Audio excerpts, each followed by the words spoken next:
पहले हम समझेंगे कि हम किस चीज़ के बारे में बात करेंगे। हम बात करेंगे हाइड्रोजन कार के बारे में। यहाँ पर सबसे पहले ये समझिए कि जो गाड़ी होती है वो ईंधन से चलती है। तो इसमें आइडिया सिर्फ इतना है कि ईंधन बदल दें तो क्या होगा। आप लोग सोच रहे होंगे कि नॉर्मल गाड़ी में हाइड्रोजन का इस्तेमाल हो सकता है क्या।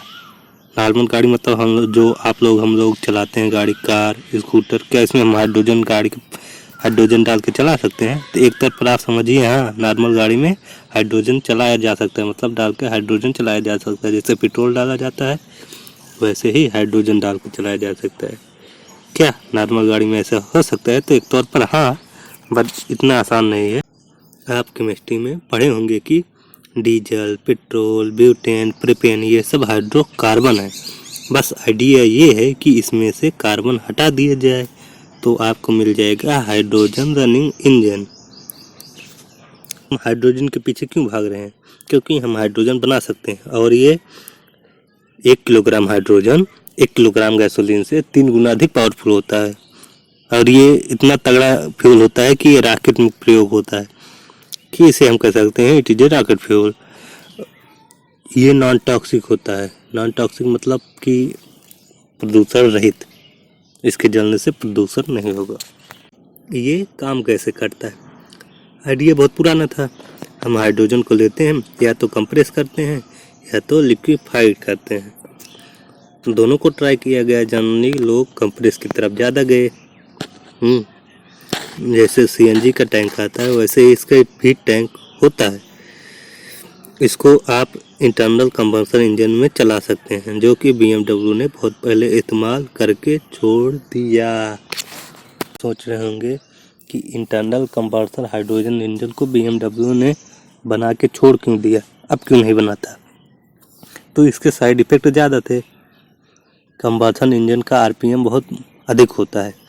RPM आपका जितना कम रहेगा आपका इंजन उतना ज़्यादा चलेगा। अगर आपको कंटेनर शिप का इंजन बनाना है और वो 1-2 महीने लगातार चलना है तो पेट्रोल इंजन जलाकर ख़त्म कर देगा। और डीजल इंजन का इस्तेमाल किया जाता है इसीलिए क्योंकि डीजल इंजन का RPM कम होता है।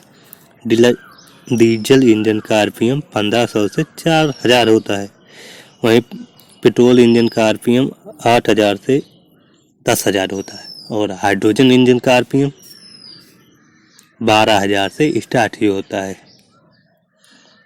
अगर RPM ज़्यादा रहेगा तो इंजन बहुत जल्दी घिसेगा, इससे आपको लुब्रिकेंट ऑयल अधिक खर्च करना पड़ेगा। इसी कारण से इंटरनल कंबशन हाइड्रोजन इंजन को छोड़ दिया। इसमें एक कारण ये भी था, हम हार्ट चैम्बर में सिर्फ ऑक्सीजन को तो खींच नहीं रहे थे, हम उसके साथ नाइट्रोजन को भी खींच रहे थे। नाइट्रोजन से नॉक्स इमिशन भी आ जाते थे, इसलिए पूरी तरह से ये क्लियर नहीं था। ये प्रदूषण भी करने लगा था। अगर सिर्फ ऑक्सीजन आईसी इंजन के अंदर जाता हार्ट चैम्बर के पास तो भाई प्रदूषण नहीं करता, नॉक्स इमिशन नहीं बनाता। उसके साथ साथ नाइट्रोजन भी जा रहा है, तो नाइट्रोजन जब जा रहा है तो ये नॉक्स इमिशन बना देता है। इसलिए BMW वाले बोले तुमसे ना हो पाएगा बेटा।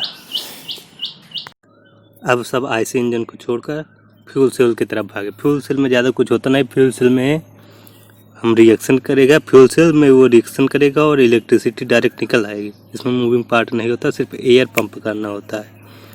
अब हम हाइड्रोजन फ्यूल सेल कार जब बना लिए तो हमें पता चला कि ये इलेक्ट्रिक कार ही है, बस इसमें एक्स्ट्रा 2 स्टेप बढ़ा दिया गया है। अब आप ये समझेंगे कि इलेक्ट्रिक कार जितना महंगा होगा उससे ज़्यादा महंगा हाइड्रोजन कार होगा, क्योंकि जो इलेक्ट्रिक कार है उसमें 2 स्टेप और बढ़ाकर हम हाइड्रोजन कार बनाते हैं।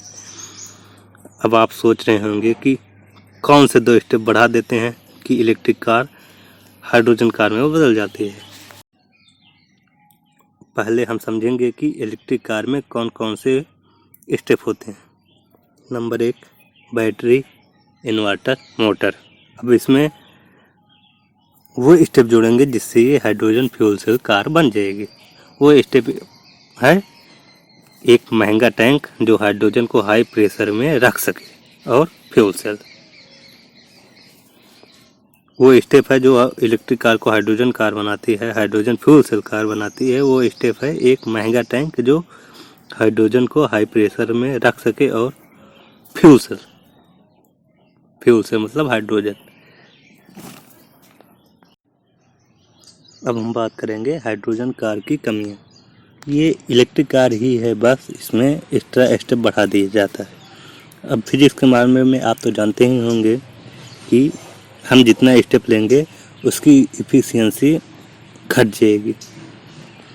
इसलिए कहा जाता है कि इलेक्ट्रिक कार 90% प्लस इफ़िशियंट रहती है, 90% प्लस इफ़िशियंट, और हाइड्रोजन फ्यूल सेल 60% हो जाए तो बहुत है। ये 60% भी पूरा नहीं रहेगी। हाँ, लेकिन आपको ये जानकारी रहनी चाहिए कि पेट्रोल 28 से 30% ही इफ़िशियंट रहता है।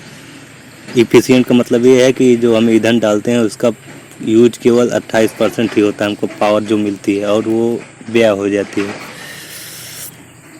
अब आपको इसको जानने के लिए हमारे वीडियो और देखने पड़ेंगे। अब यही जान लीजिए कि पेट्रोल 30% इफ़िशियंट रहता है, लेकिन हाइड्रोजन पेट्रोल से बेस्ट होता है, और इलेक्ट्रिक कार हाइड्रोजन से भी बेस्ट होती है क्योंकि ये 90% इफ़िशियंट होती है।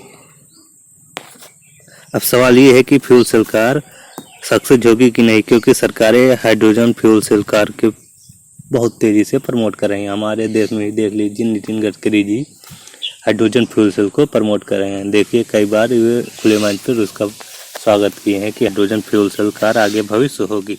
हाइड्रोजन फ्यूल सेल कार कितनी भी सस्ती होगी, वे इलेक्ट्रिक कार से महंगी ही होगी, क्योंकि आप वही जानते हैं कि एक्स्ट्रा वही 2 स्टेप जो है, अब आप इलेक्ट्रिक कार बना के उसमें 2 स्टेप और बढ़ाएंगे तो हाइड्रोजन कार बढ़ेगी। बस यही, इसीलिए महंगी रहेगी। हाइड्रोजन के लिए हमको डिलीवरी सिस्टम लगाना पड़ेगा, जैसे सीएनजी के लिए लगाना पड़ा। जैसे हमको गांव एरिया में जाना पड़ेगा तो इतनी जल्दी वहाँ हाइड्रोजन फ्यूल तो हमको मिलेगा नहीं। लेकिन अगर हम इलेक्ट्रिक कार से जाएंगे तो कार को नॉर्मल प्लग से लगाकर चार्ज कर सकते हैं। कि अपने देश में लगभग हर गांव में अब बिजली पहुंच गई है, तो हम वहाँ जैसे फ्रिज, टीवी, कूलर, पंखा चलाते हैं, वैसे नॉर्मल प्लग से लगा के इलेक्ट्रिक कार चार्ज कर लेंगे। लेकिन हमको हाइड्रोजन फ्यूल से ज़रूरी नहीं कि हर जगह गाँव में मिले, क्योंकि अभी तक सीएनजी कुल पहुँची ही नहीं, तो हाइड्रोजन इतना जल्दी कहाँ पहुँच सकता है। जैसे, और ये बात, जैसे हम सीएनजी को बहुत सेफ्टी से रखते हैं, वैसे ही हमको हाइड्रोजन फ्यूल सेल को रखना पड़ेगा। ये सब हमको बहुत महंगा पड़ेगा, और ये भी हो सकता है कि हाइड्रोजन फ्यूल सेल बिजली से महंगा पड़े। अब हम जो हाइड्रोजन फ्यूल डालेंगे, ईंधन मतलब ईंधन हम हाइड्रोजन कार में डालेंगे, हाइड्रोजन में मतलब ईंधन हम जो डालेंगे हाइड्रोजन कार में, वो हमको बिजली से महंगा पड़ सकता है। तो सवाल ये है कि आप भविष्य में देख सकते हैं हाइड्रोजन, तो भाई फिजिक्स अलाउ नहीं करता। आप सरकारें जो भी करें, आप जो मन कहे हाइड्रोजन कार लें या इलेक्ट्रिक कार लें, देखा जाएगा कि भविष्य में क्या होगा। लेकिन अगर कुछ और विकास हो जाता है इसमें, और कुछ नई खोज हो जाती है हाइड्रोजन फ्यूल में, हाइड्रोजन फ्यूल से कार में, तो भाई ये भी आ सकता है। लेकिन अभी तक देखिए, अपने देश में जितनी कारें, बैटरी रिक्शा आप देखे होंगे, स्कूटर देखे होंगे, ये सब इलेक्ट्रिक हैं, बैटरी से चलने वाली।